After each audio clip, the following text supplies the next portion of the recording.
a teacher, a student, a lifetime impact. The first time Marcus Chen walked into room 207, he was certain of two things. He didn't belong there, and Mrs. Eleanor Hartley wouldn't want him there either. It was his third school in 2 years. His mother's job as a traveling nurse meant constant relocations, temporary apartments, and the exhausting routine of being the new kid. At 15, Marcus had perfected the art of invisibility, sitting in the back, speaking only when called upon, making no friends he'd have to leave behind.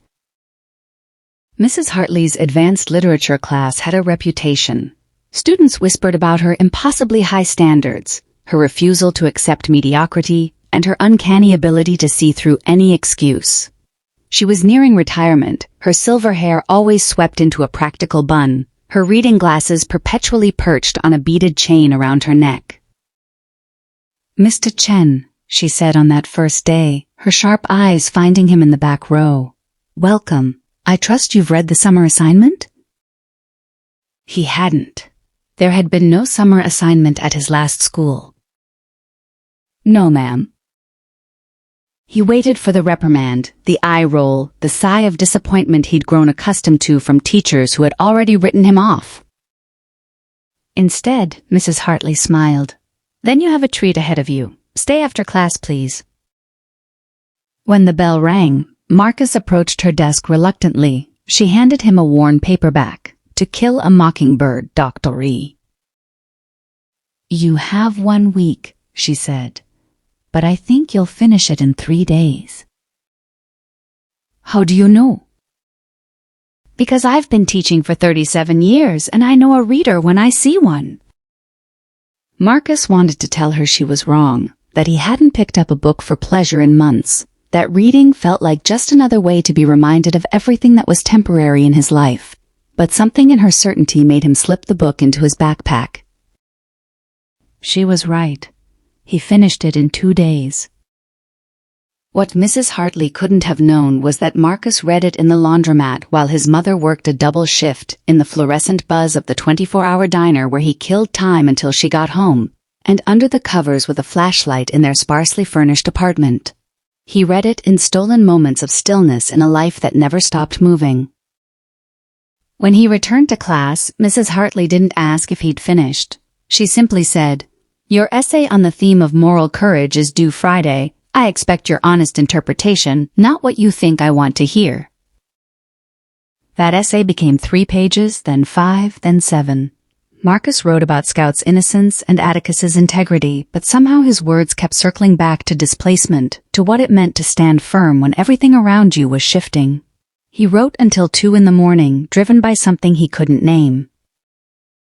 Mrs. Hartley returned his essay with a simple note in red ink. "You have a gift. Don't waste it." No one had ever told Marcus he had a gift. Over the following months, room 207 became his anchor. While other classes blurred together, literature became the one constant.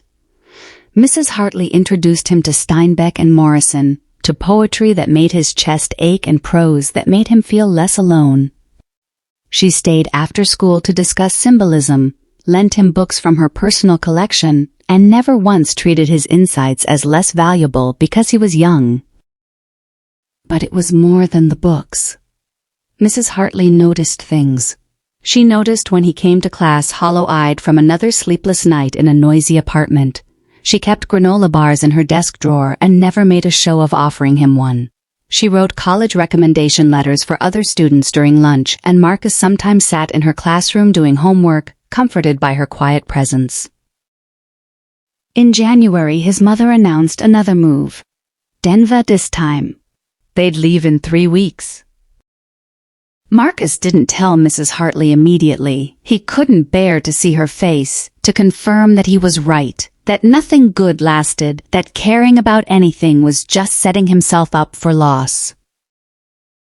When he finally told her, she set down her red pen and looked at him for a long moment. "Marcus, do you know why I teach?" He shook his head. "Because I believe that one good book, one honest conversation, one person who sees you, really sees you, can change the trajectory of a life. You may leave this classroom, but what you've discovered about yourself here, that comes with you. She reached into her desk and pulled out a journal, its leather cover soft with age. This was given to me by my teacher when I was 17 and moving away from the only home I'd ever known. She told me that writers carry their homes inside them, in the stories they collect and the words they choose. I'm passing it to you now. Marcus's throat tightened. I'm not a writer. Not yet, but you will be. The last day came too quickly. As Marcus cleaned out his locker, Mrs. Hartley called him back to room 207 one final time. She handed him a stack of books. For the road, she said. And Marcus, send me your first published piece. That's not a request, it's an assignment.